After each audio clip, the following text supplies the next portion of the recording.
जय हिंद बच्चों।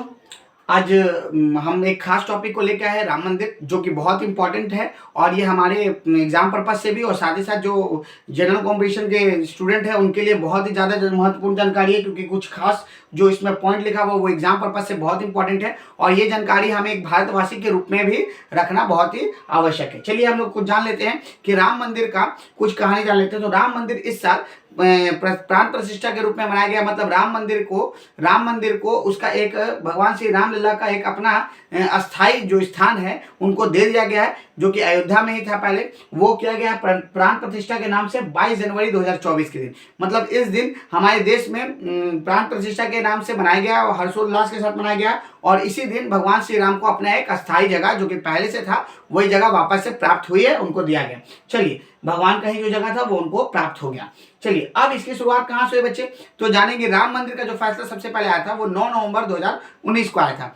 9 नवंबर 2019 के दिन 5 जजों के बेंच में, जिसमें सीजीआई जो थे रंजन गोगोई थे, बॉब्डे साहब थे, अब्दुल नजीर थे, डीवाई चंद्रचूड़ थे और अशोक भूषण, जो इतने 5 जज थे, इनके बैठक में इनके बेंच पे राम मंदिर का फैसला सुनाया गया। उस समय सीजीआई जो थे वो रंजन गोगोई थे और अभी के तत्कालीन सीजीआई जो है वो डीवाई चंद्रचूड़ है। ठीक है, ध्यान रहे कि रंजन गोगोई को असम के सर्वोच्च पुरस्कार से सम्मानित किया गया है, पुरस्कृत किया गया है, जो कि पुरस्कार का नाम है असम वैभव।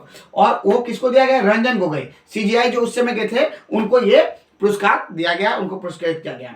अब बात कर लेते हैं राम मंदिर के मूर्ति के। जो भगवान श्री राम की मूर्ति है, रामलला की मूर्ति, तो वो उनका 51 इंच का मूर्ति है। और ध्यान रहे बच्चे कि वो बाल स्वरूप दिखाया गया, मतलब उनके बचपन के आकार को दिखाया गया बाल स्वरूप, जिनकी मूर्ति की साइज जो है वो 51 इंच की है। मूर्तिकार जो है, मूर्ति को बनाने वाले, वो अरुण योगीराज जी है। ठीक है, और ये खास प्रकार के पत्थर से बनाया गया है, जिस पत्थर का नाम है शालिग्राम, और ये काले रंग का पत्थर है और नेपाल से लाया गया। तो ये नेपाल से लाने वाले खास प्रकार के काले रंग का पत्थर शालिग्राम, उससे योगीराज जी ने भगवान श्री रामलला की मूर्ति 51 इंच की मूर्ति बनाई है। ध्यान रहे, काले कलर का शालिग्राम पत्थर जो है वो रिएक्शन के बेसिस पे कम रिएक्ट करता है, क्योंकि हमारे भगवान श्री राम जी जो है वो हीरे जवाहरातों से लदे पड़े रहेंगे, तो उसके बेसिस पे वो रिएक्ट ना करे और मूर्ति खराब ना हो, किसी प्रकार से दिक्कत ना हो, तो इसीलिए शालिग्राम पत्थर जो है काले रंग का वो रिएक्ट कम करता है। तो एक खास प्रकार के पत्थर का इस्तेमाल किया गया, शालिग्राम पत्थर। अब हम लोग देख लेते हैं कि इस राम मंदिर को बनाने के लिए एक कंपनी को ठेका दिया गया। वो कंपनी है L&T कंपनी, मतलब लार्सन एंड टुब्रो कंपनी जो है, उस कंपनी को राम मंदिर को बनाने का, कंस्ट्रक्ट करने का ठेका दिया गया था।